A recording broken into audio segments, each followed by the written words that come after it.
you have enough light, honey? I do. I'm right by the window, so it's good. Oh yeah, when I'm interviewing you, I'm gonna leave like a lot of space afterwards in case you want to see more stuff. So it's not Okay. totally So- natural conversation. We're in a position though where either of us can start answering. Yeah. Yep.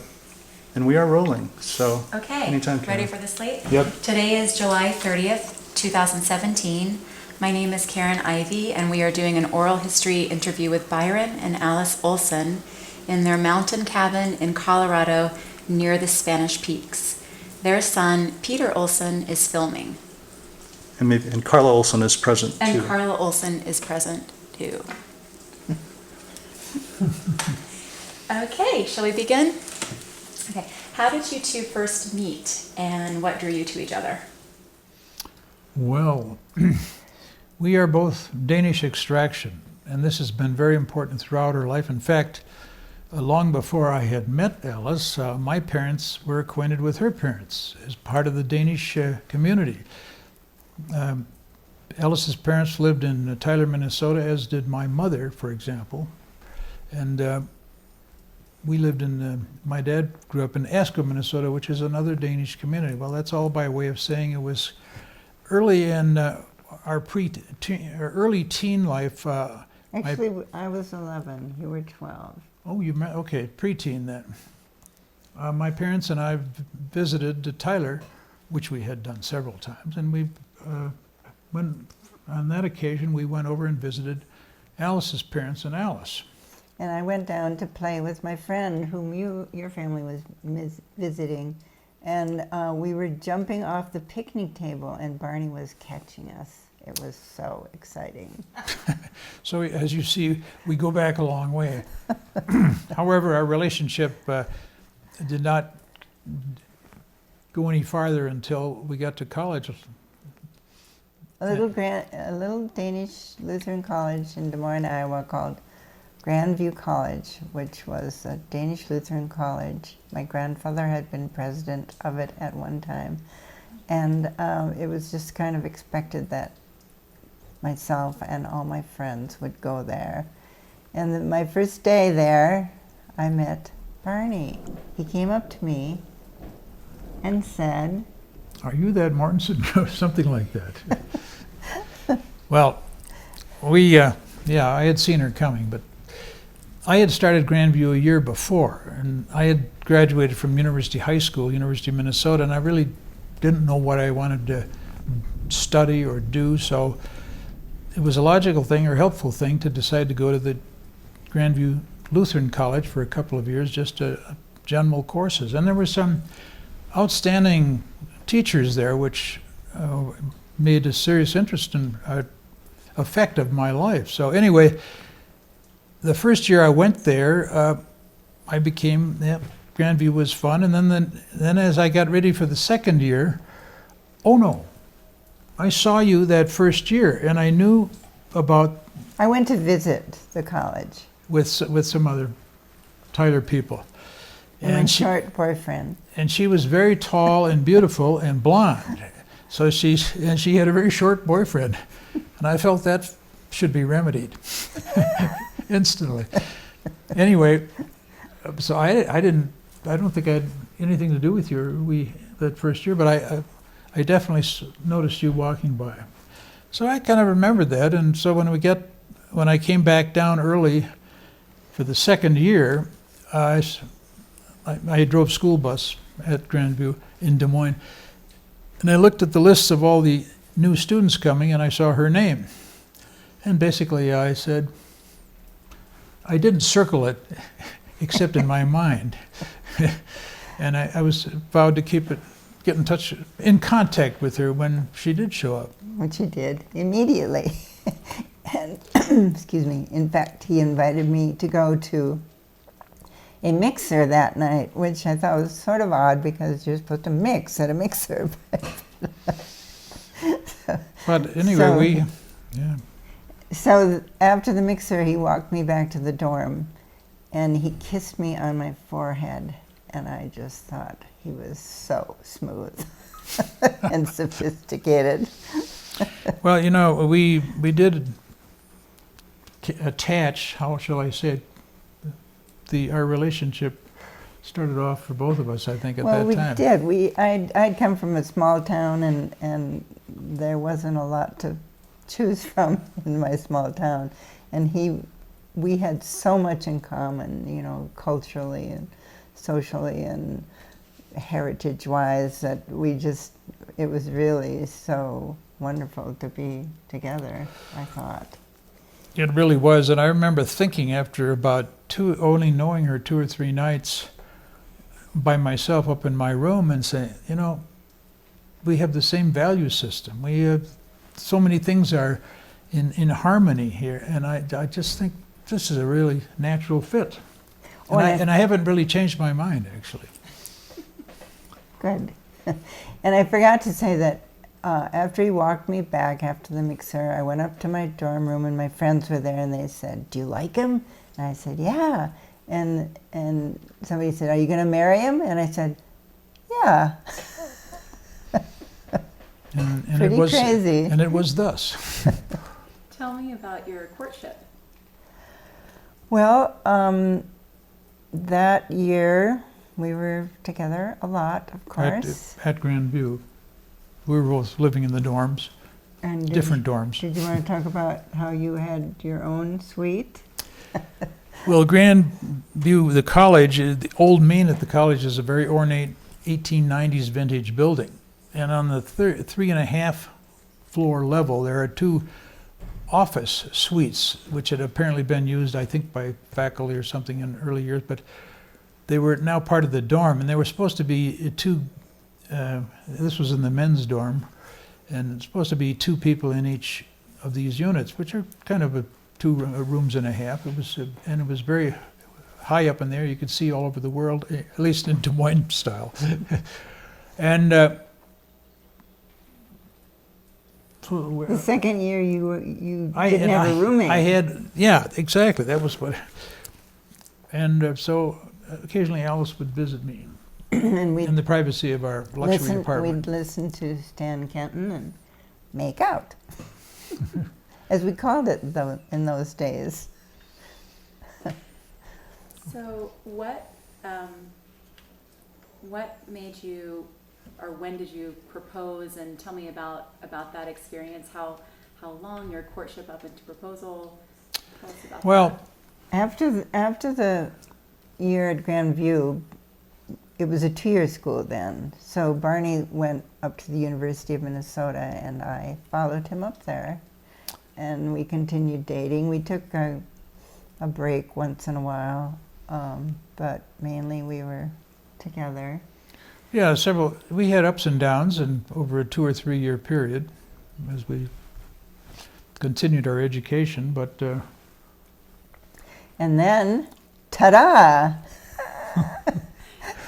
As my daughter says, we accidentally got pregnant. We used no birth control then, because if you used birth control, it was like you were planning to do this instead of just getting carried away. by the romance of the situation.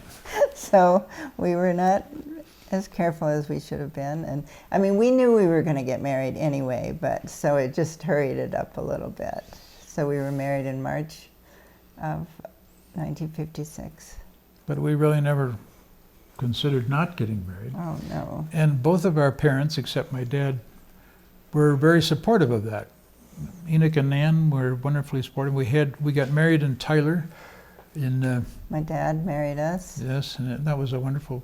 And Aunt Miriam, who you've heard about in our discussions, she and her husband came out from Chicago for the occasion. This is winter in Minnesota, so it was not that easy to do.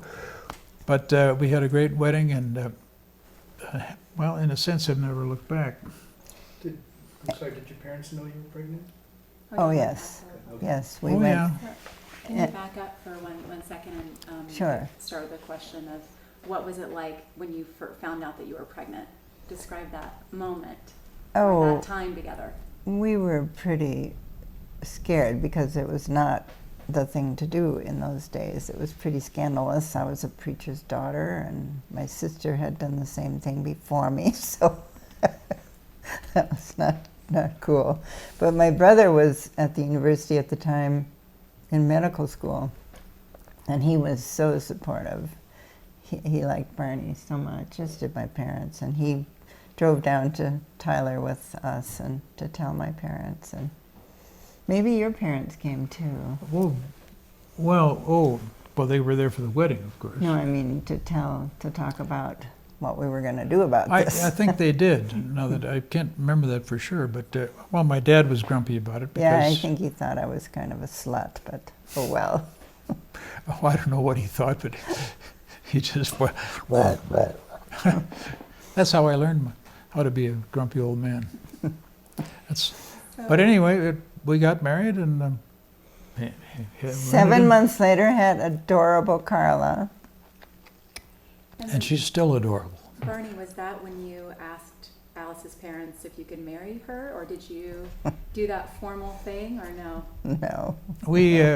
But we all got together, parents and us, and talked rather frankly about the whole thing, including arrangements for the wedding, and I will be forever grateful to your parents and my mother for accepting it and throwing their support into it, and as I say, never looking back. And after Carla was born, for example, I was finishing up my bachelor's degree and entering law school, planning to enter law school. Maybe I had actually already entered law school at that point. Anyway, not sure. we were in that transitional phase, and my mother later on helped babysit Carla and Alice. Well, you can tell about your Yeah, I preparation. finished my degree after Carla was born, actually, and Let's taught. pause for a second and Sure. pick that up. Okay, you're gonna switch. Okay. Just very briefly. I just have Okay. to start and stop, or stop and start. Okay. So I've finished my teaching degree and taught kindergarten for 2 years and then second grade for 2 years while he was in law school. And it was a long drive out to teach, and I hated leaving little Carla, and it was not a fun time in our lives. It was hard. I felt totally unprepared for teaching and never felt like I was very good at it, and so. But she put me through law school, and I didn't run away from her. You didn't dump I me got after a degree. it.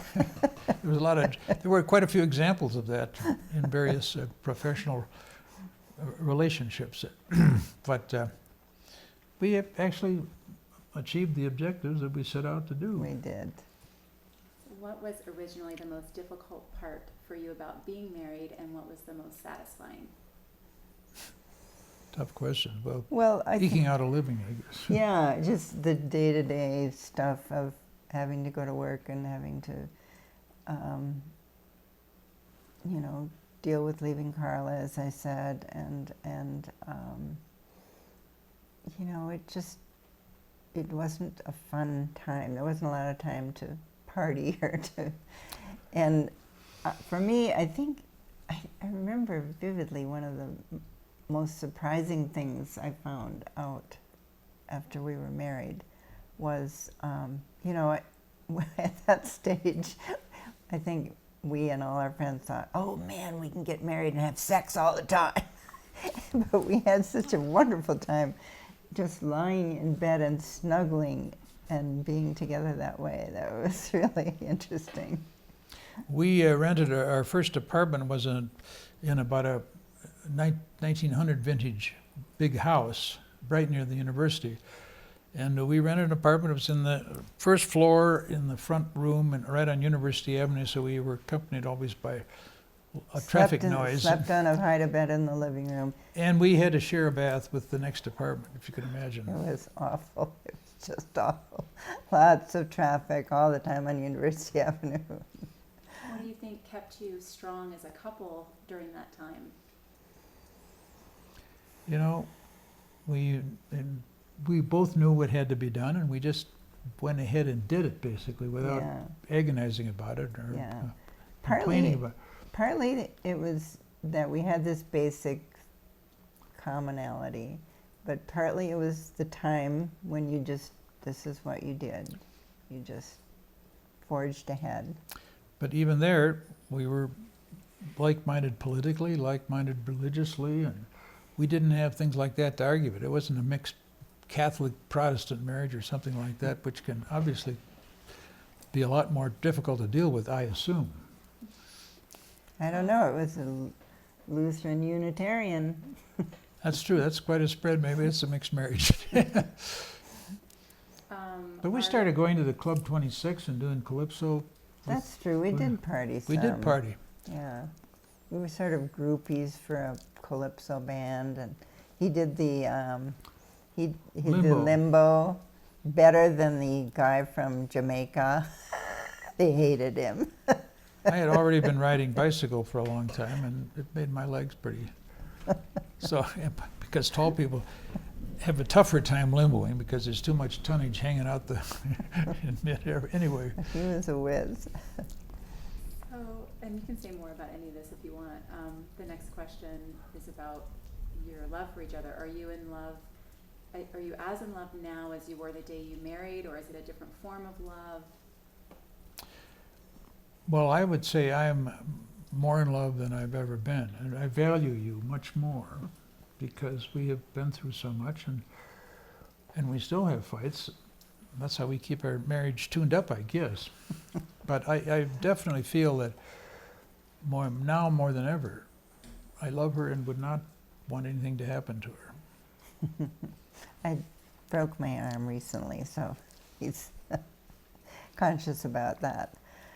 Yes, it's different. We were crazy about each other, and I have to say that we've been through so many different phases and different personalities and we've both changed so much and always had to adjust to each other as those changes happened. But yes, definitely feel a great tenderness and depth of love now.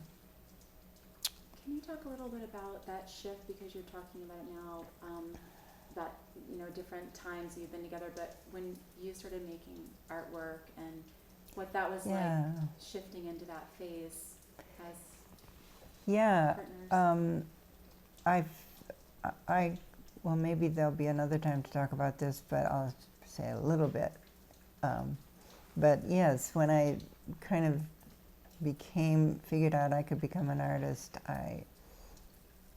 it was like finding out that I was a person separate from my husband and my children, and it was quite amazing. And it was a little bit hard to keep us, not that we thought about breaking up, but it was just a different way of being together. Well, we were both in that madman era where the guy was supposed to go out and do well and come home, and the wife was supposed to take care of the kids and keep the house nice and be good looking to boot.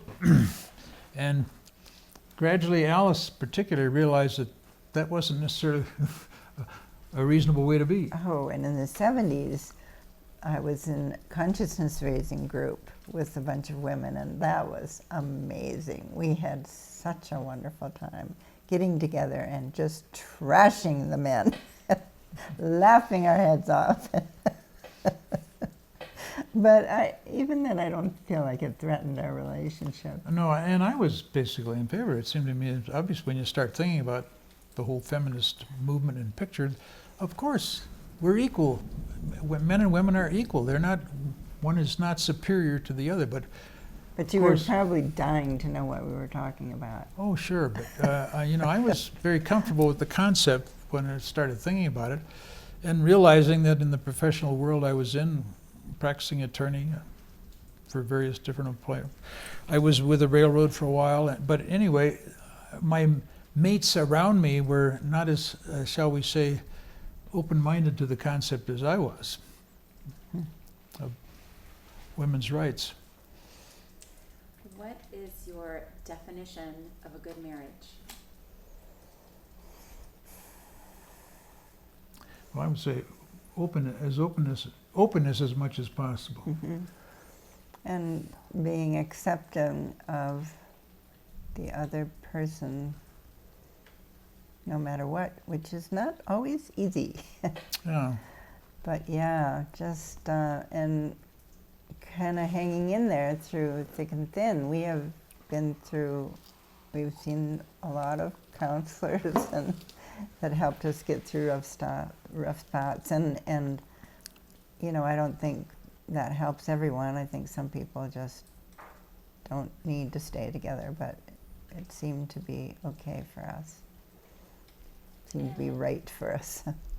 It's kind of Yeah. a similar question, and you might want to repeat this in the answer, but what would you say makes your marriage work? What's the secret? Luck. Gin. Luck. Luck, gin. No, I don't really know how to put a label on it. We just continue to That want to be keeps- together at a basic level, and then we find ourselves working to make it happen. Yeah. And we, of course, we're two people who have been on the planet for many years, and it requires constant adjustment and change, don't you think? Yes, absolutely, it does. So that's kind of what's holding us together. Willingness to deal with change. Yeah. Is that, yeah.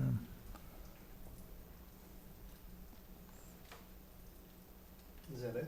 No, Oh, this might be a good, sure. are we at that point? We're at 10 minutes, but we can stop now. Yeah.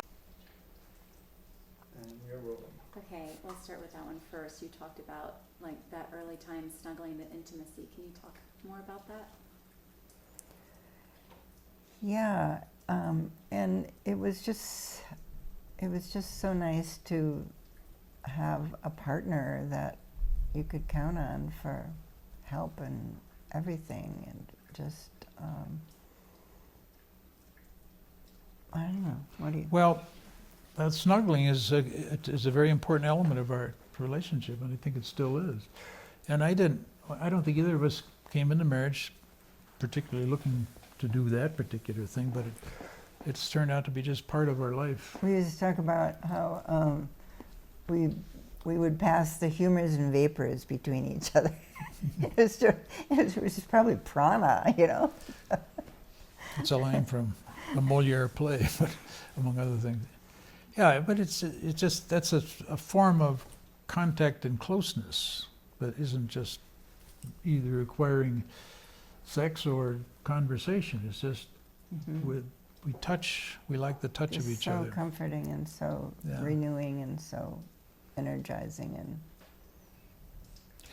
Well, if you want to talk about our early efforts with jobs, the game plan was Alice was going to help pay the bills while I finished law school. And then when I became a lawyer, then Then I could do what I had always wanted to do in those days, was stop working and be a wife and mother. I thought that would just be so wonderful. But didn't turn out to be so great after all. Should I talk more about that now? Or? Yeah. Okay, so this was after, well, right after Peter was born, and he graduated, so I was able to stay home. And it was wonderful in ways, but in other ways, I kind of was going nuts. And I thought to myself, what is wrong with me? Why don't I love this? This is what every woman in this era was raised to be, a wife and a mother. And then the Feminine Mystique book came out. And I read it, and it was like a revelation. My God, I'm not the only one who feels this way. That book was written for me. It was perfect. And so that really helped me a lot. And, I did end up getting a part-time job then later. And I graduated and took the bar in the middle of 1961, which was, the Korean War was not quite over at that time, but I remember I decided before we got married to volunteer for the draft. No, we must have been married because we had Carla. after the Korean War ended, that's when it was, in the middle 50s, I decided, well, every male was faced with 2 years of military service to be gotten through sooner or later. So I decided, now that the war was over, and we were married, yeah, this is in 56, 57, I went to volunteer, and my draft board lady talked me out of it. She said, I can keep you out of school through graduate school, because I hadn't gone to law school at that point. And so that's what I basically said, okay, well.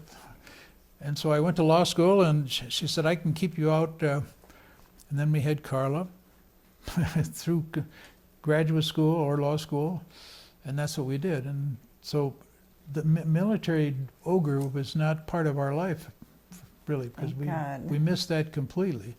And I'm not ashamed of it. I'm glad that we had that opportunity. But in 1961, I passed the bar and then went to work with a small law firm where I had known these people. I'd done some work as an investigator for them, and my dad knew them. And I was trying jury cases the first week after I passed the bar, which was a great experience because it was not a big deal firm, but there was a lot. I did everything there. And you were kind of a theater guy, so it was kind of fun. Yes, that's true. Tell me more about that.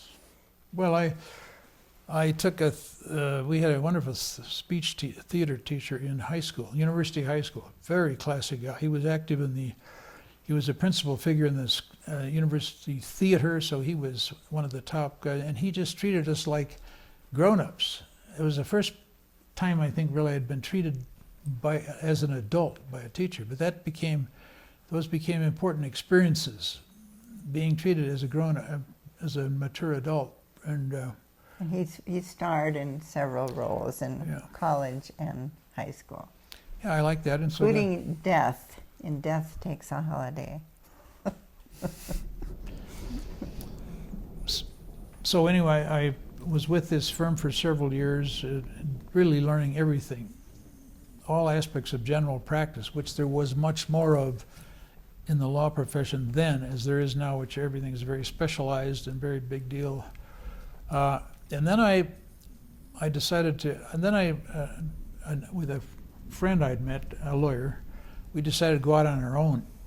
That was a rough grind because it's not that easy. You couldn't bill files until you had closed them. And so sometimes law files stay open for 2 or 3 years. And so it's very hard to get cash flow going.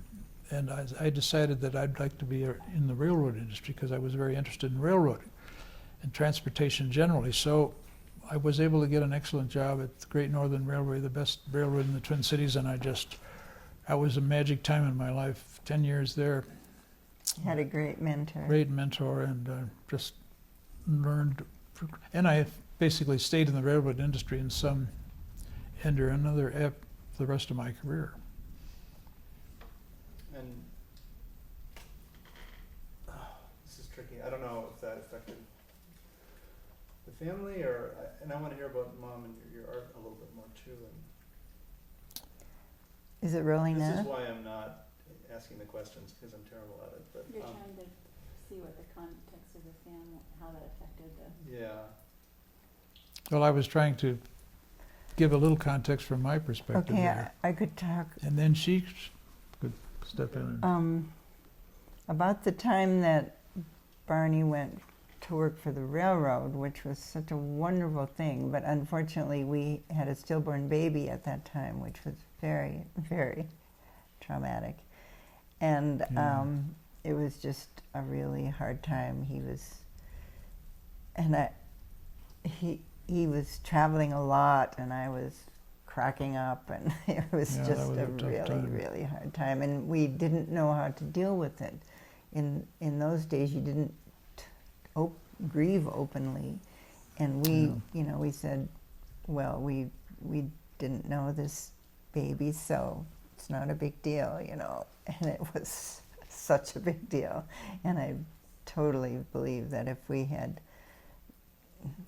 openly grieved, we didn't even name him, there was no burial, and it was just like it didn't happen, but it was very, very traumatic, and I suffered, emotionally very much for almost a year Yeah. until I got a job as a learning disabilities tutor, worked part-time, which was very good for me to get out of the house and find my life again. And that led to basically an education career in that. Yeah, I continued teaching, tutoring, which was I was much more suited to than having a whole classroom full of kids. How did you heal from your child's death? Well, I healed with the help of counselors and friends and time. It was just, Yeah. and I think hopefully learning that I had a right to feel horrible.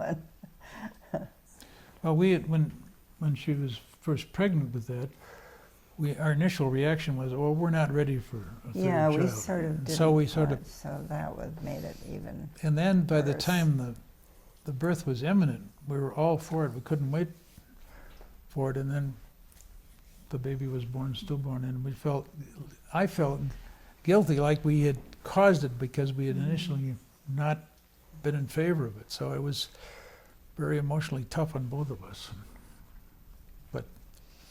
But by that time we had our first house that we owned in a good neighborhood, and so we were ready for it. Really, when you think about it, if we're going to have another baby, this was the time for it. So, Yeah. and of course we would have. It was full term. Alice, do you want to talk more about teaching and Teaching full-time in the classroom was not a good experience for me. I felt like I didn't know what I was doing. I felt like I was not good at it. I felt like, how can I possibly meet the needs of each one of these children? There's no way that I can. That's why tutoring was so much better for me, because I could figure out what this kid needed and give it to them. But with the whole classroom, I have so much respect for classroom teachers.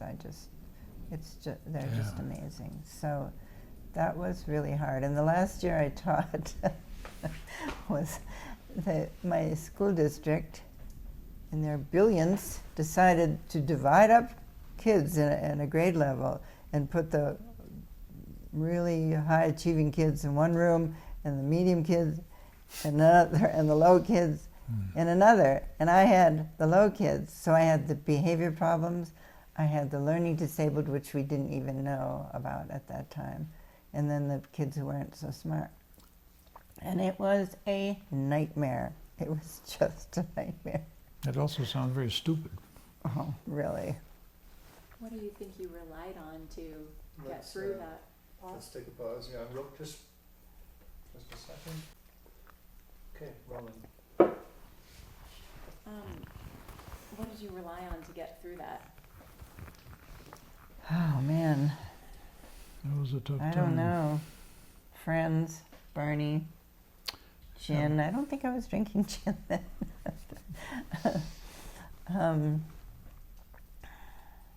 Just endurance. And knowing that, it would end at the end of that year, then he would be through his law school and I could be what I wanted was to it that be. early? Oh, yeah. The housewife and mother. Back to your marriage, and maybe start the answer with the most satisfying thing of our marriage was. What was the most satisfying thing? What has been the most satisfying thing about your marriage? I think the most satisfying thing about our marriage has been the feeling of support and the feeling of commonality and the fact that we agree about the big things. Yeah. And I knew enough, we had met enough married people, our peers, and I could see in so many of those relationships they were not well matched for whatever reason. Maybe it's religion, maybe it's political attitude, who knows. But I never felt that way about us. I felt like we were equally smart and we were equally well-intentioned and equally wise about the important things. Equally liberal. Yes. Oh, we had a period of a number of years where we were very active in democratic politics in St. Paul. Yes. When Peter was 2, I think, and Carla was 7, Barney ran for the legislature, for the state legislature, and we were the adorable little family. And my campaign photographs looked like I was about 16. Right. But it was a very heavily Republican district, and he lost This was the to year. a person who was a good guy. So Yeah. I learned something out, but don't run for office against somebody who's a decent person. Just what's the point of that? Just because you're a Democrat and he's something else, that doesn't mean you're better. Oh, this is all how you learn things along the way. What would you say is the most satisfying thing to you about raising your children, and what was the most difficult? Moving on to the children section. There are too many answers to that question. oh well, just the wonderful love of these wonderful human beings that are part of us has been. Don't let them hear what we're saying. When I had Carla, I felt like the weight of the world was on me. I was so unprepared, and I just felt like, oh my God. And I would, it was hard at first because of the circumstances of our life. And I remember vividly in the middle of one night, early on, and she was crying, and guys didn't do any of that back then. They didn't do the changing and the feeding, and I remember her waking up and crying, and I had to get up and feed her, and I just wanted to murder Barney. This was very early in her life. This was in the old house on University Avenue. But she was so adorable and so wonderful, and our hearts just overflowed with love for her. So it was so much fun to watch her. And then Peter. And when Peter came along, we were doing better, and we understood.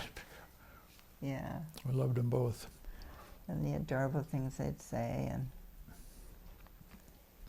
the naughty things they'd do, and Like the next door neighbor.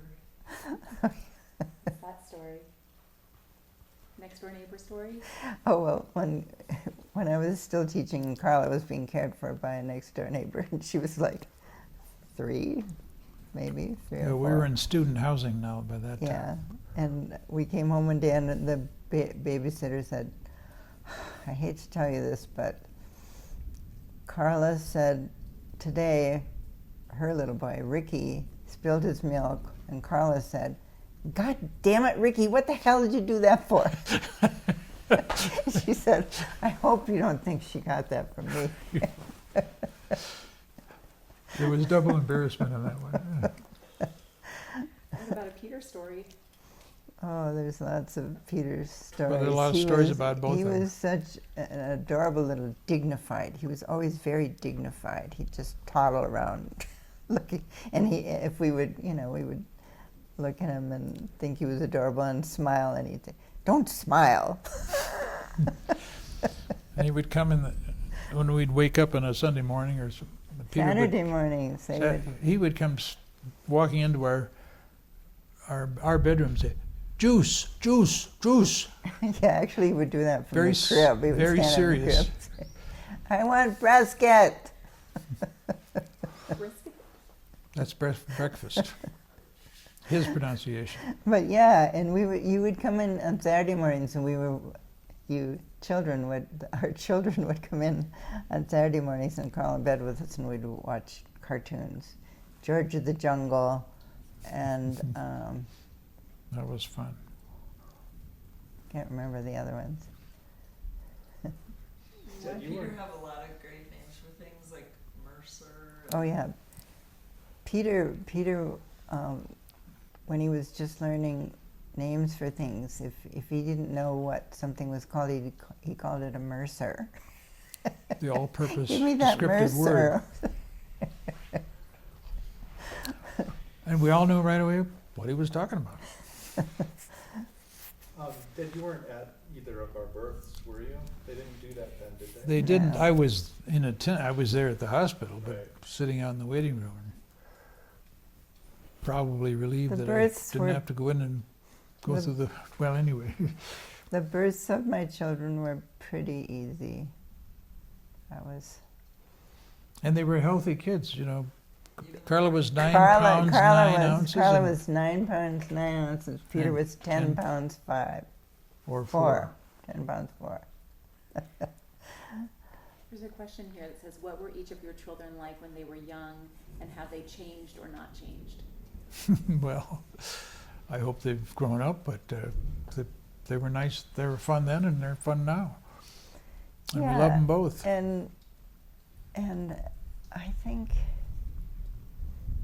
it's hard to answer. I'd have to think about it a long time. But the thing that just pops into my mind, Carla was always kind of competent and in charge and Bossy. bossy, her brother says. I didn't say that, Oh. just for the record. And which I think she still is today. She was pretty even-tempered, which I think she is today Yeah. too. That's a great trait, actually. So not neurotic like other people, Who shall be nameless? like her mother and maybe a little bit her brother. Peter was, as I say, had this dignity, which I think he still has today, and a charm, I think, that he still has. And what else, Bernie? I don't know. Well, I was just thinking of our pet. So, you know, we got Carla a cat, and then she took care of it. And then when Peter came Stereotypically- along, we got Peter a dog, and he took care of the dog. And he fed was the like dog. 3 years old, and he was taking care of this dog. He fed him. It was amazing, and I think that helped him become a compassionate person. I really do. Yeah, and that was a basset hound, which was dumb as a post, but that made it more challenging. But he was lovable, like Peter. What family traditions did you try to establish, or did you establish? Well, the Danish stuff Yeah. was very strong, especially around Christmas was really a big deal, and we did a lot of Christmas traditions, Danish Christmas traditions, which we still do. And it was a good deal because in Danish traditions, you open the presents the night before on Christmas Eve. So it was a very popular venue for kids. They got their presents sooner. And you dance around the Christmas tree and sing and eat certain things. And once in a while, probably in the strong feminist years, I'd say, we should do things totally different. What should we do differently? And they're like, no.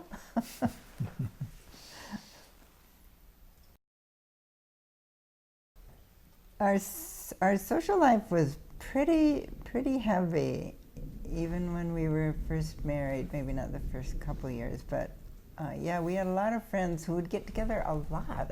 I'm thinking like there was a group that got together every Friday night, and for a while for a short while we would have certain events happening that I can't even remember what they were, and then. New Year's, we would have big parties with lots of drinking and lots of music and bongo drums. Yeah, we had a period of several years when I think we were still living in rented housing. Well, but the Calypso years. Calypso music was very popular, and there was a lot of bands around. Basically, people that had emigrated from the Caribbean, and that was a big thing for a while. And Marilyn Muller and Paul Muller were good friends of ours, and his parents were good friends of my parents, so we had known each other all our life, and they were very definitely part of the social world. And they had a circle of friends, or we all had a circle of friends, and then we were open. You know, we'd go out to the Calypso joint, and then we'd... Go ahead. And then when the bar closed, then we'd all go over to Muller's house, for example, to continue the party, or wherever else we did. That was one. There was just several different groups of. No, we did something. We did things with. Didn't we do some things with the U-High crowd? Well, just Barbara Wilson's. Barney's high school friends, Jack and Barb Wilson, lived in town after a while, and they had a lake place, and our family spent a lot of time in summer up at their lake places, which was really fun. It was just a really crude little cabin with a tiny little loft where all the kids was, an outhouse, but we had such a wonderful time up there. Yeah, that really was a magic place. And our New Year's parties, we would, this group of maybe 6 friends would come over to one of our houses and bring their kids, and they would all stay overnight, so we could get as drunk as we wanted. Because all the parents would stay overnight too, and then... But then the kids would be up, when it was at our house at one point, they were bouncing on our bed, broke our bed. Details. But that was fun because it was... Yeah, we did have a good time. The kids were part of the kids and the parents were all part of the same party, and we thought that was a good thing. We sometimes went camping with them too. Well, these periods of certain activities that mush together, or but yeah, this was one of the good things. But what about family trips? Yeah, we took quite a few family trips in the summer. And we had, those were the days of we had our Volvo station wagon, and we just put big blankets or something in the back, and the kids could just roam around in the back. And You had a car top carrier for the...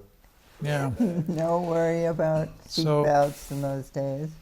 It was and we would have, I must have read somewhere that to keep your kids occupied, so I'd have a little special treat or toy for them every day. And but yeah, we went camping and up in Minnesota.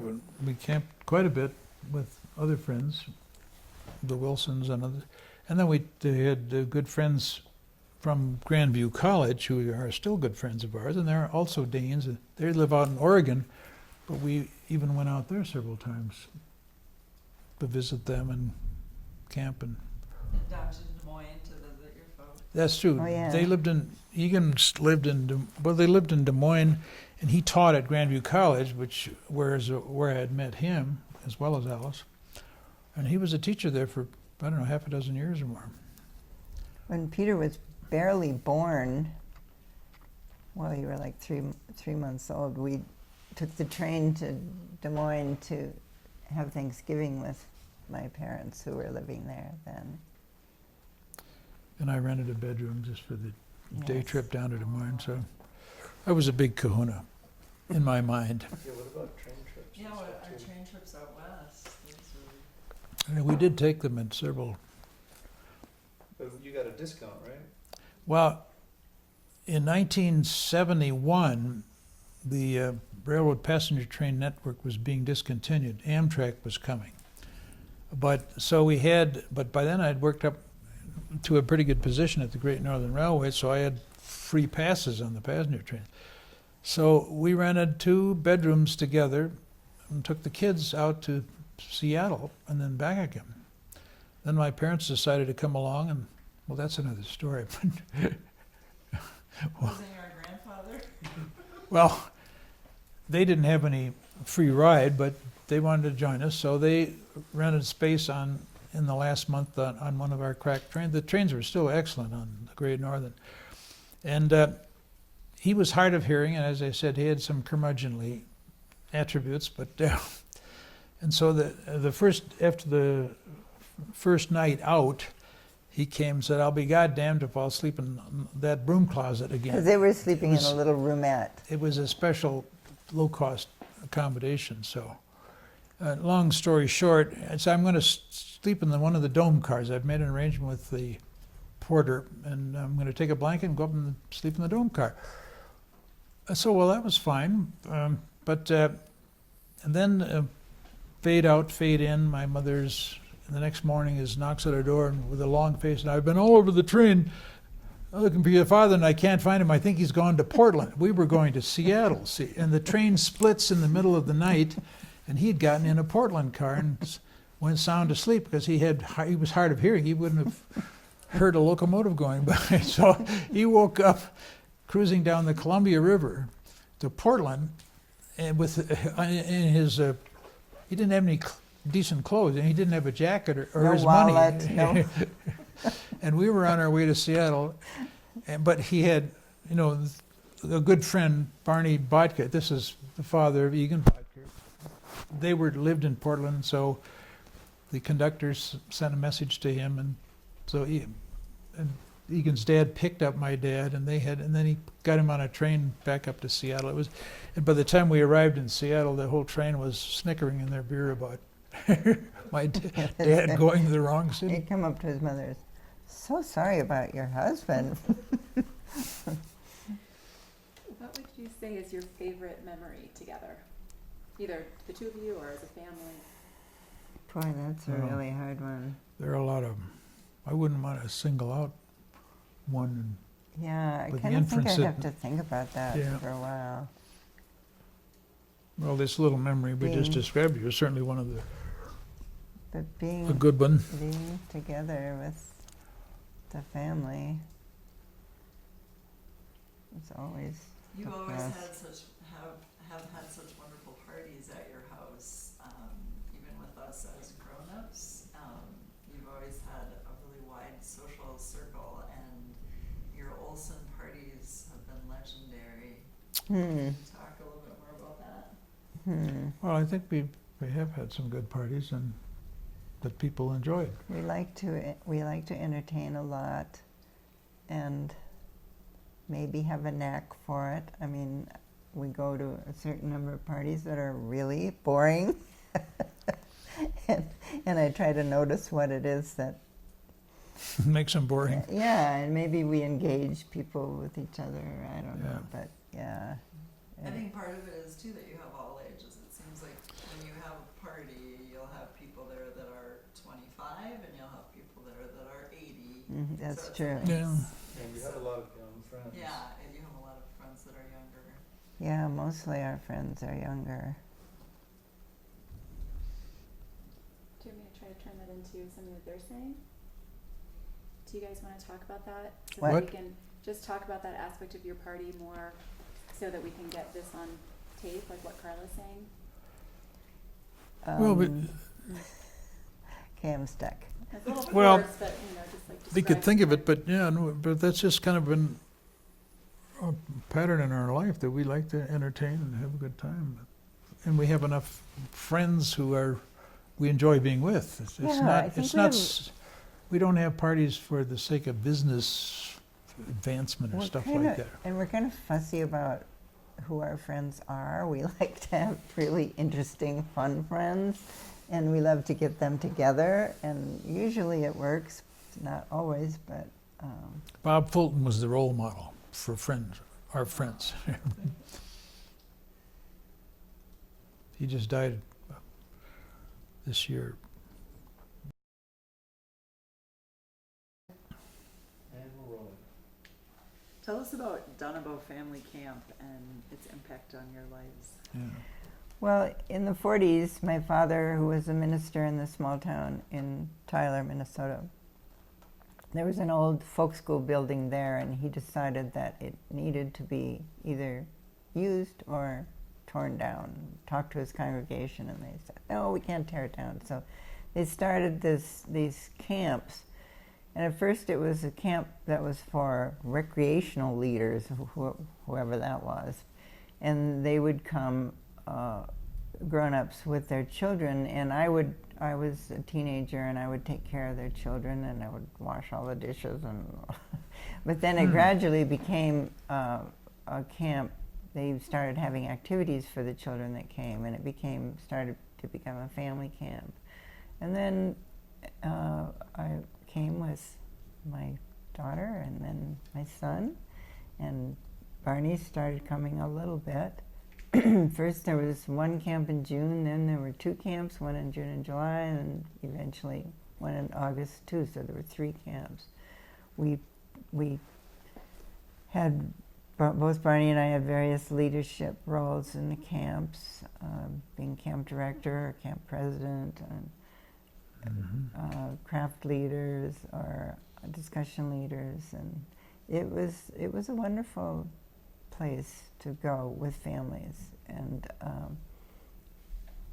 it's a great place for children because all the children are totally safe on this campus, and it's like all the parents are parents to all the children, And the children, as you know, just they're on their own. They can be on their own all week. The parents can relax because all the kids are in a good gang, and it's a very wholesome, heartwarming arrangement. we have singing, we have dancing, we have discussion, we have campfire, skits, crafts.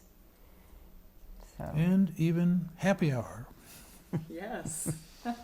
which has grown. And Dad, I remember you used to come down later in the week because you couldn't take the whole week off of work, and so you'd come down later in the week, Yeah. and that was always fun because I loved watching you act in the campfire skits. So Oh, we'd yeah. put you in the Friday night skit, and we'd know it would always be a good one because you were in it. well, really, you flatter me, but thank you. Yeah, it's well, we both had a degree of activism in the governance of the camp. yeah. And at first, the first year Barney came, he was asked to be on the board. I'd gone my whole life, Yeah. but I was a woman, and also my dad, of course, was on the board, so I couldn't be on the board. That did change. And I think I was one of the first teenagers to get elected to the board when I was Mm-hmm. 16, which was kind of a big deal. Yeah, that camp is a unique thing and provided many happy years of attendance for all of us. Well, you're still doing it, sort of. And my kids love it, and Mhm. we'll come back when they have kids too. Yeah, What else? that's just, I guess,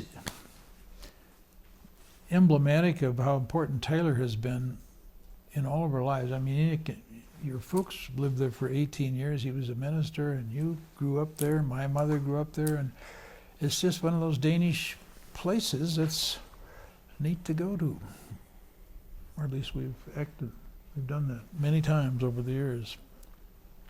Yeah, and you were saying that you think that's where you want to be buried when Mhm. you die. But don't rush us. No, no rush. What about Denmark? Talk about your visits to Denmark and My parents were in Denmark a lot. My dad was an immigrant from Denmark, and he taught at a folk school over there, and he was also a minister for a few years in a little town there. He got several Fulbright scholarships to Danish schools, I guess Yeah, he mostly ASCO. Well, he did a lecture tour Oh, as a yeah. Fulbright thing. But yeah, so we visited them a couple of times there. And the first time we went, we were invited to a birthday party of my dad's cousin, which was a big Danish celebration with food on sandwiches and beer and akavit and toast, many toasts. And Barney, we'd been practicing our Danish a little bit, so Barney got up to make a toast, and he said, "Jeg og min kone ser Dejlig fødselsdag, which means, supposed to mean, my wife and I wish you a happy birthday, but Kona is wife, and krona With is an arch on it. money. So So the he said, my money and I want to wish you. well, I think this is the first time you had ever been to Denmark, because the first time I had ever been. Yes. So we were trying, and we knew we had Danish heritage, and we wanted to, of course, Fit do our in. best to not embarrass Alice's parents, or Did didn't the always table work. crack up? Oh, everybody cracked up. They were Snicker, very snicker. kind. It was a nice introduction to Danish culture for us, I think. don't Yeah. you? And With then your later we went back to visit them. And we were supposed to, and my sister Greta went along too.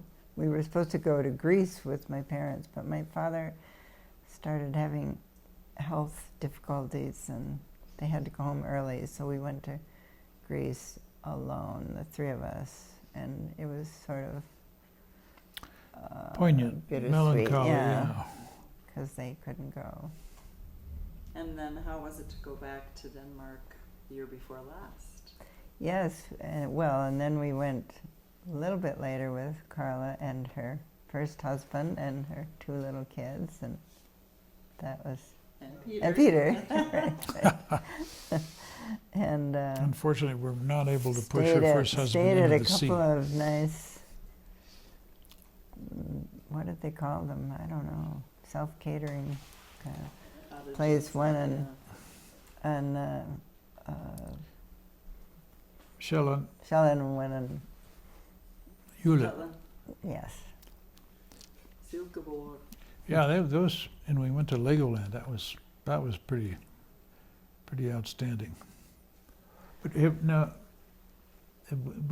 we been to Denmark one more Yes, time? then we were there last year, Year before last. year before last, with Carla and her husband. We went to Norway and to Denmark. We saw spectacular things in Norway. We went on the Hurtigruten and just marveled at the landscape and had a wonderful time. And then we took the ferry over to Denmark, and it was just like this beautiful, wonderful homeland with everything flat and lovely. And Ken Ken thought making Norwegian fun of was the more fjords. spectacular than Danish scenery. And he was absolutely right. You did tease us about the fjords in Denmark. Any family still there? Barney has family there. Yes, we had lunch with some of his Well, relatives. one of my Your mother's- relatives, Neil, was on the faculty of the Niels Bohr Institute. Yeah, but my mother was quite diligent in going to Denmark many times, and going to churches and building a family tree. She did a lot of research on that. She was very methodical about that and interested in that. In fact, she did a lot of things just because she got interested in them, and they were quite useful, actually. You know, she was very much a questioning or a searching person. She Yes, was she always was. trying new things out, and you have that curious nature as well. Oh, thank you. You're always learning about new things and exploring the world. Yeah, my mother spent a lot of time in her retired years trying to motivate my dad to go abroad. She finally got him, well, they were both Danish, so he had no excuse to not. But she dragged him over to Denmark for a vacation one year, and he surprised everybody by taking the mail boat out to Bornholm, which is a very remote Danish island in the Baltic Sea. So we were glad to see that expression of individual, how shall I say it, interest. But my mother made many trips back to Denmark. And then after my dad died, she continued to travel with a woman friend, and she was pretty fearless. And the Alice wishes I had some of her attitude. The first time we were there, we visited, when we were in Copenhagen, we visited a cousin of my dad's who was really interesting. Her name was Greta Kruse. And she had been married to an Italian count, and so she had this elegant apartment with, sort of decaying quality richness. Oh, but it was lavish and really beautiful, wonderful. yeah. She was great. And where did she live? In Copenhagen. Downtown Copenhagen, Yeah. overlooking the harbor. Well, I She think, had a Picasso or something, didn't she? Could be. Yeah. I think Mom, you still have some relatives over there that Dagmar knows about, so. you should Yeah, look them up. some admiral or something. Yeah, there was I don't this, know very much about this- them. well, this one neighbor guy that visited us in Yeah. St. Paul with your mother, or Yeah. when your mother was there. Oh, yes, too many people to keep track of. Okay, it's time to break. That was pretty special for all of us. Anytime. All right, so Italy has been an important destination for our family too. Can you tell us about your trips to Italy in the past?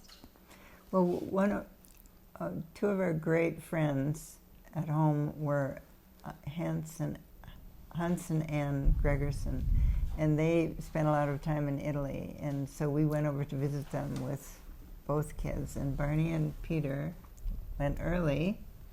Yeah, and we took, I wanted to take the kid train riding in Europe because I was quite a rail fan at that Teenage, point. right? Yeah, he was a late teenager, and it was not always easy to keep him activated, Interested. interested in something. I was sleeping I just remember sleeping the whole time. But, Yeah.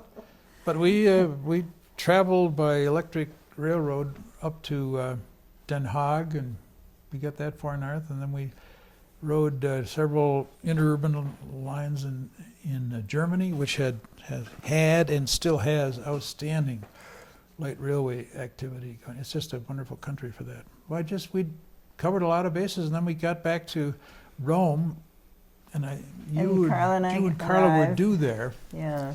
and I remember, but it was hard to keep the coin you needed for the payphones then. Gettone. Getones, they were a special coin, and they were in great. There were never No enough cell of them to go phone. around, yeah. And so I got to we got to the station in Rome, and I had to call up Anne to have her come and get us. And I had one Gettone, I don't remember the details, and then it didn't work.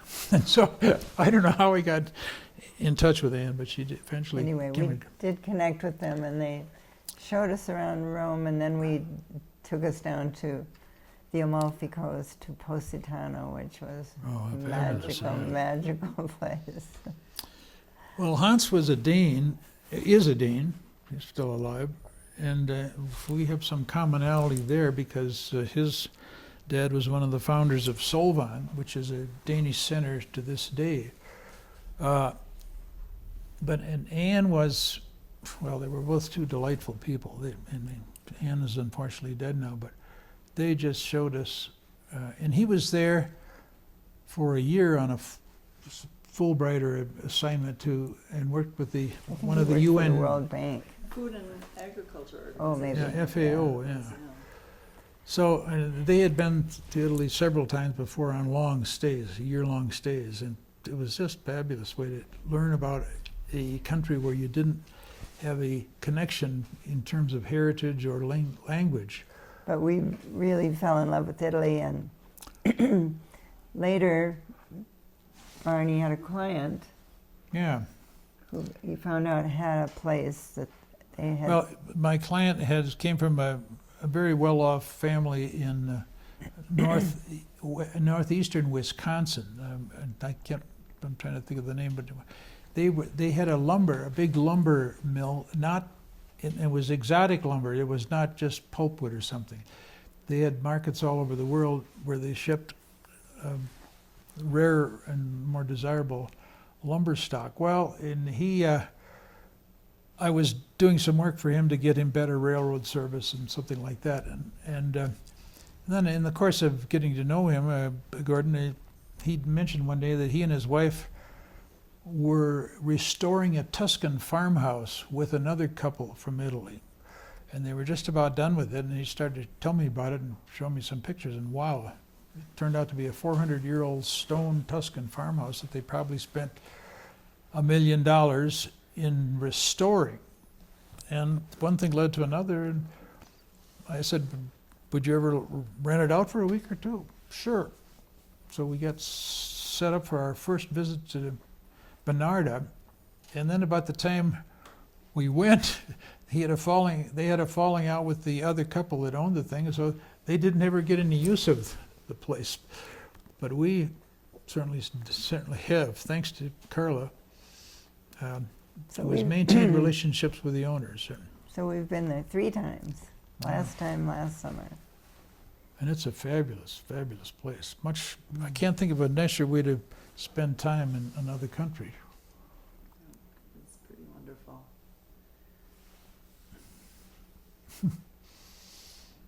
Yes, that's been another nice aspect of knowing friends that can find nice places in Europe.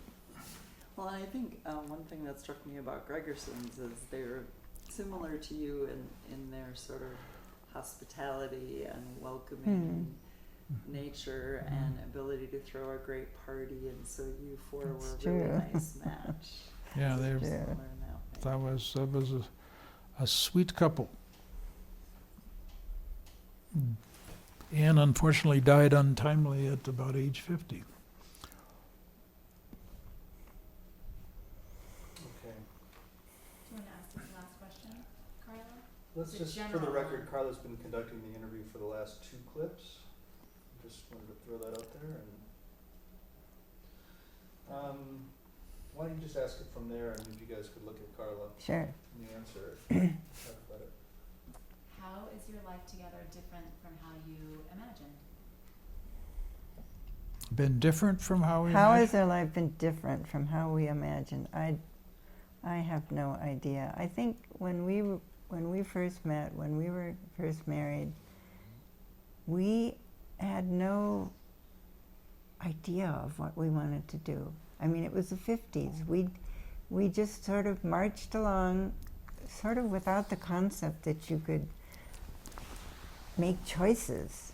You Yeah. know? We just sort of lived life and took what it threw at us. And I mean, not that we didn't make good choices, but as far as any long-range planning or Yeah. anything, I just Many people now, they set goals and they want to do this or that, and we were just marching along. We had to get married, and we had to have kids, and we had to support the kids, and we had to get a house, and you had to do all that by the time you were 25 or 30, and you had to stick to that course because that's what you did.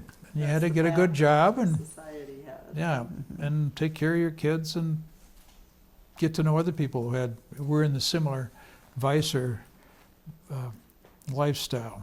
So we just sort of did what we thought was expected of us. And I feel like we did make the right choices, and we had a certain amount of luck, and so I think our lives turned out really well. I think we are very fortunate in our friends and our family and what we've got, and Yep. And we're still alive to talk about it. Not everybody can. Kiss, please. What? Please seal that with a kiss.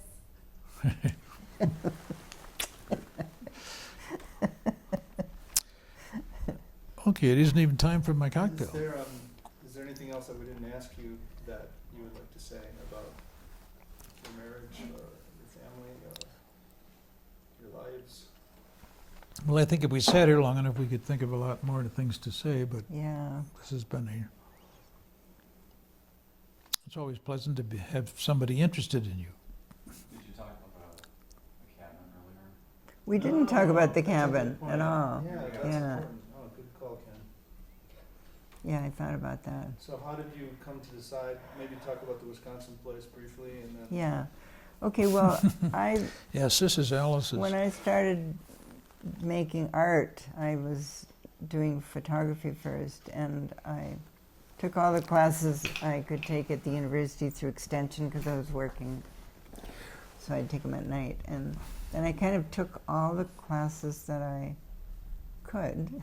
There weren't any more. And somebody said, well, you should apply to grad school. And I said, I couldn't get into grad school. I don't have an undergraduate art degree. And they said, oh, come on, just do it. So all I had to do was give a portfolio of photographs and write a little thing and got accepted, I was amazed. So I went to grad school and got a Master of Fine Arts in photography. So then I used photography in a lot of different ways, some of it quite personal, some of it, but I always did some landscape. But when I did landscape, I always wanted there to be something special and magical out there. And so we bought this, unrelated, we bought this land in Wisconsin, 40 acres with a little river running through it. And it was beautiful land, but it was just, and I started thinking, oh, I could put stuff out there and take pictures of it. And that magic I was looking for. I mean, for a while I was going out with the flash and taking flash pictures without looking at what I was, hoping that then I would look at the picture and there'd be something magic, but there never was. So then I started putting things out there, and that led me to starting to work with the land, and led me to becoming what I now call an environmental artist. So I work with plants and animals, plants and trees, and so, but the land in Wisconsin was really difficult because we didn't want to clear it, and so the bugs were just terrible. Well, it was just a nightmare. We bought 40 acres, and I learned about them through one of my classmates at U High, and he lived next door. He said, "We got 40 acres up here." On this. He showed us to us, and it looked appealing to us, and it's about as big as this parcel of property, a little bigger, but. So we built a screen house and a shed with an outhouse, and we had it for about 10 years, and it was great, but the bugs were just impossible, and plus the season was so short, and I was getting more and more interested in working outside. And so I was really interested in getting some land in another part of the country that would have a longer season and not so many bugs. So first we went to Oregon and looked. Let me start over on a new number. Okay, we're rolling. Well, it was about, I would guess, must have been the late 80s. Because, when we bought the Wisconsin land. Yeah, because we sold it when we bought this land, and it had appreciated in value so much that it paid for this land. Which was pretty amazing. Anyway, we looked for land in eastern Oregon because we thought the climate was pretty good there, but it was that we couldn't find anything that didn't cost a fortune and it wasn't really beautiful.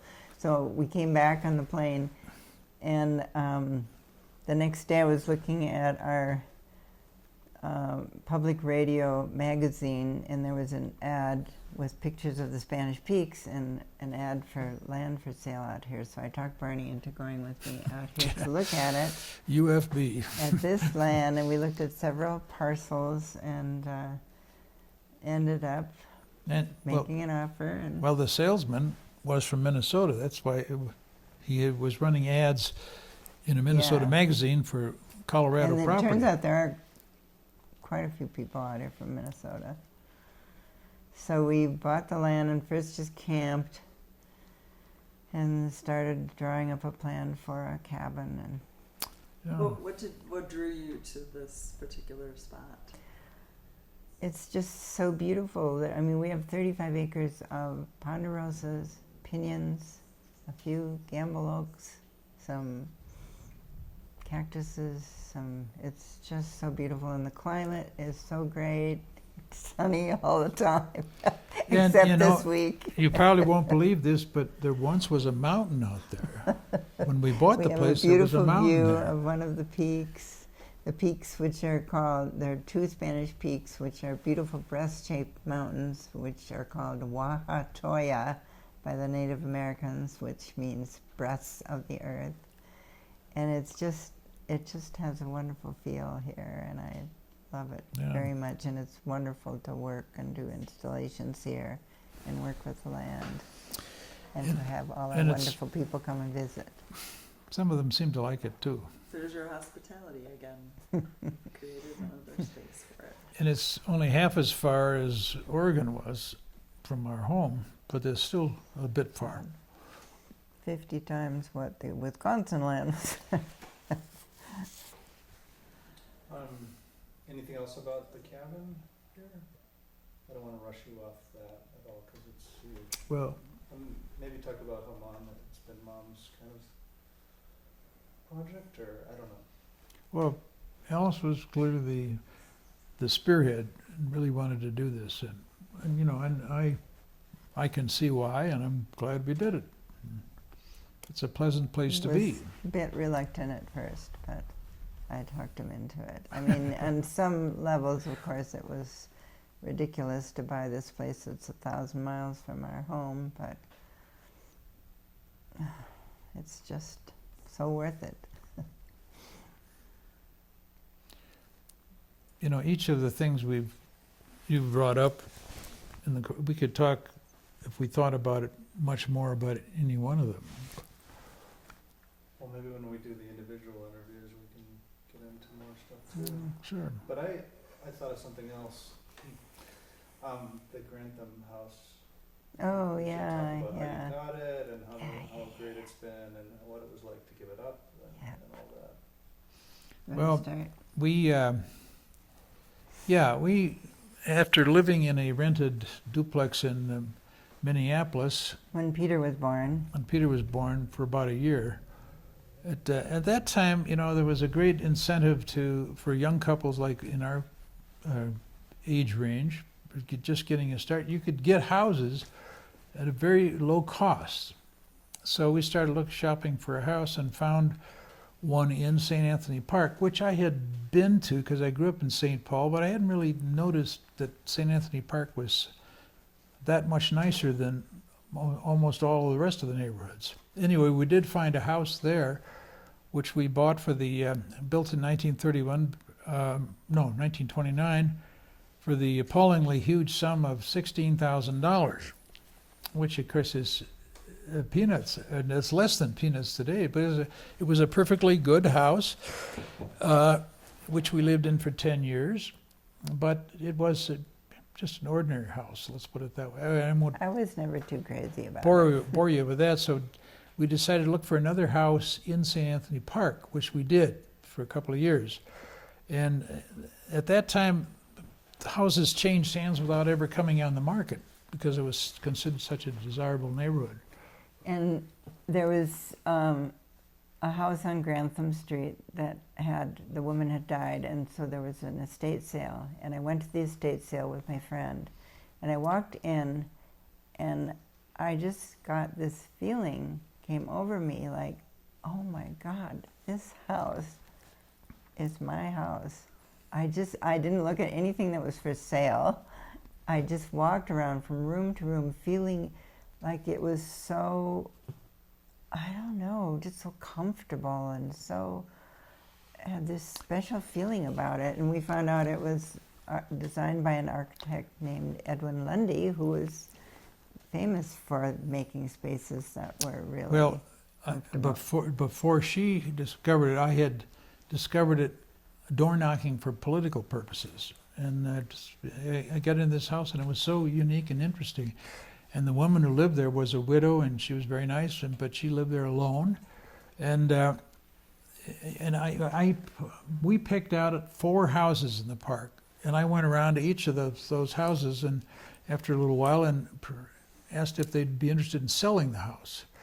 And they all said, well, this woman said, in this case, oh my, no, but that's very flattering, appreciate that. So, but in due course, she died, and that's when we found out about it and ended up bidding on it, and which was quite a convoluted story, because I had knew some people in the real estate end of things, law firms downtown St. Paul. Anyway, they had put the house on. The house was owned by a senior partner in one of the big old Bowser law firms, and so the owner, the couple that lived there, her husband had died many years before that, but he had willed his wife a life estate, which means she could live there until she died, and then the estate would sell the house to whoever they felt like. And the estate was managed by one of the big law firms. So anyway, we got involved in that. I won't bore you with the whole details, but we got into bidding, and I had hired an appraiser, and when they had an open house, there was about like 20 or 30 different parties who said, oh, I want to bid on that house. I want to bid on that house. So then when they put it out for bids, I had hired an appraiser and got a price on it, and there were only 2 bidders, and we were one of the bidders. So, And we got it for, and then I had decided I'd bid too much. So I went back. I don't know how I did all this. I'm not ashamed of it, but yet maybe. Anyway. your hands, honey. Huh? Don't use your hands? No, just with your microphone. Okay.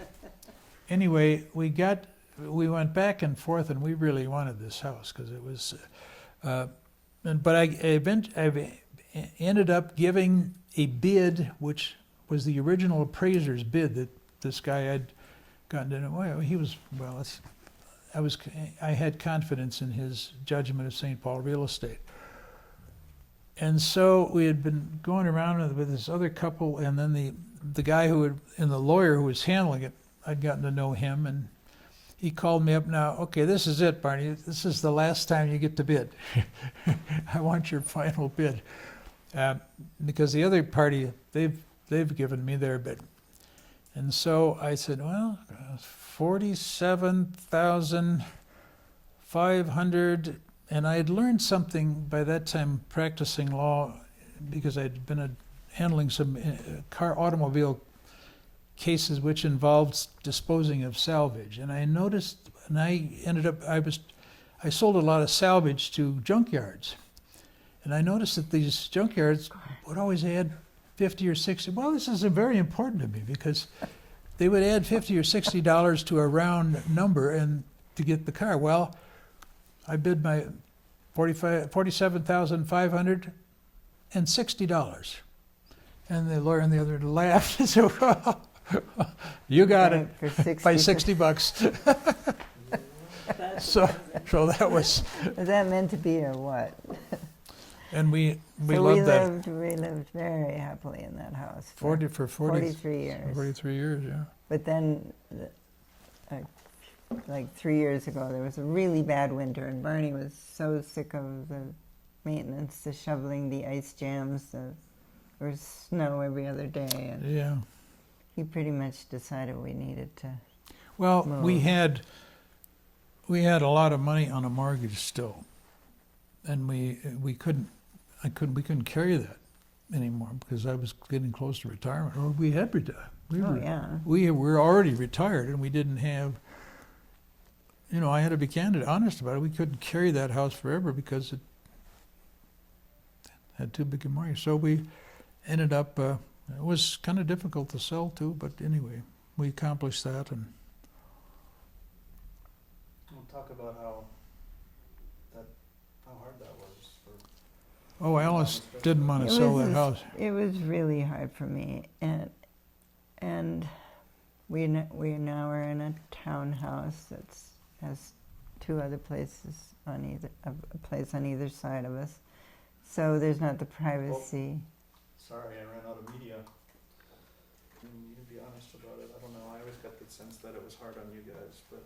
Yes, it was very hard to move out of our house, and I realized quite a bit later that it was more that I was grieving a lot, but more probably grieving for the life that we lived there, that era of our life, than the house so much. But it was a great house, and it had so many wonderful memories in it, and So many wonderful parties. And I hated to move out of St. Paul into a suburb, and I hated to live in a community where everyone was the same, and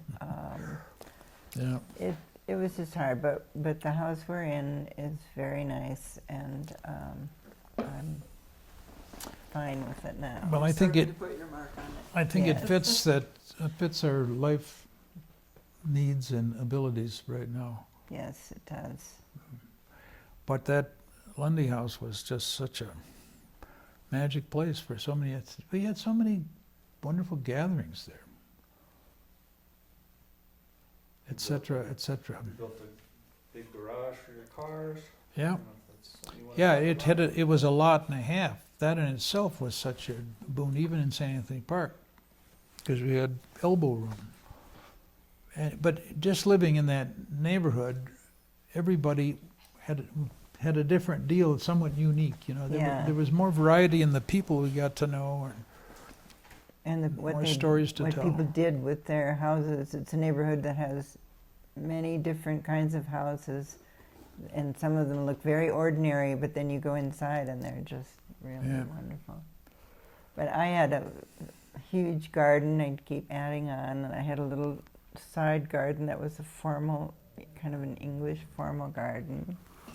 That was very fun, and so now I have just a tiny, tiny postcard Yeah, garden, which I miss. that I'm sorry about, that you don't have more gardening. But if you keep breaking your arm, you will have to stop gardening. That's true. I apologize for that.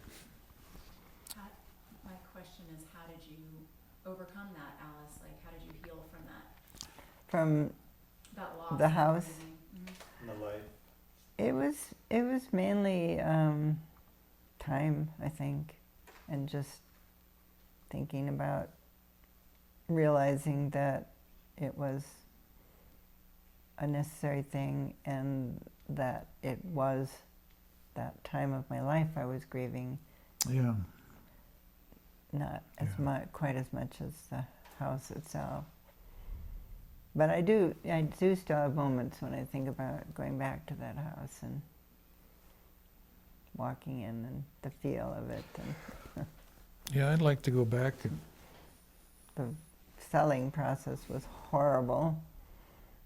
Getting all our stuff out of it and having people come in and stage it. Oh my God, it was so awful.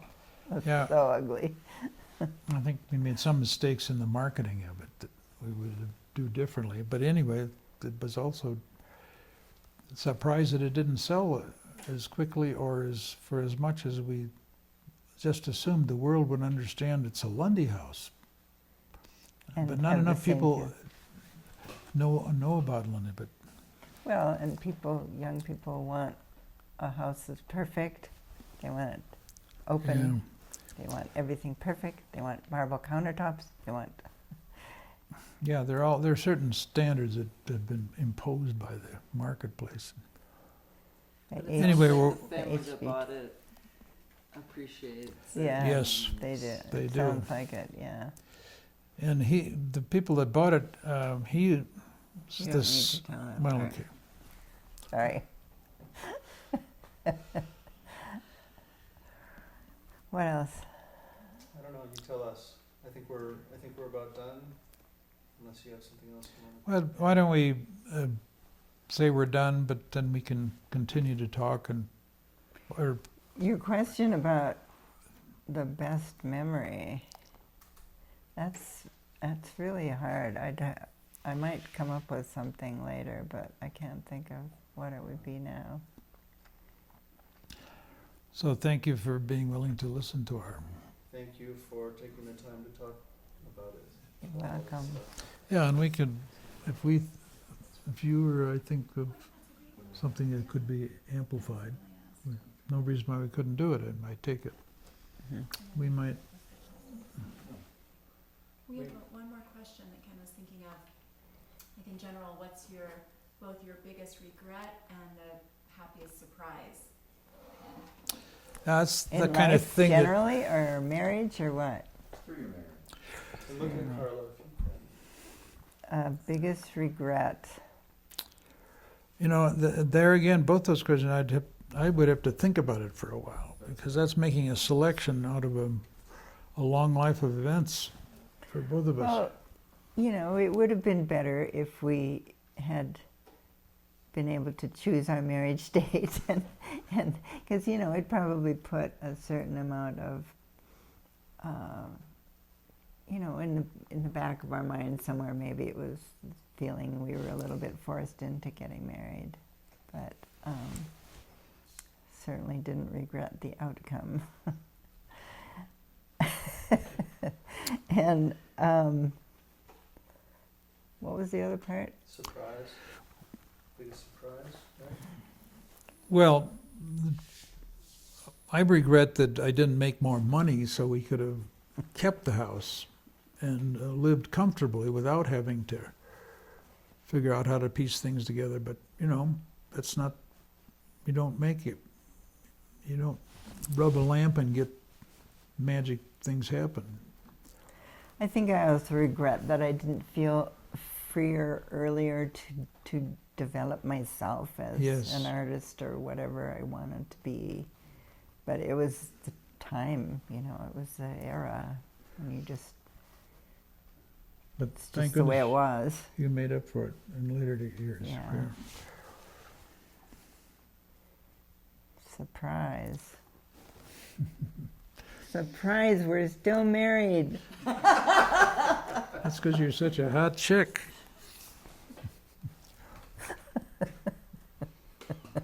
And scene. That's good.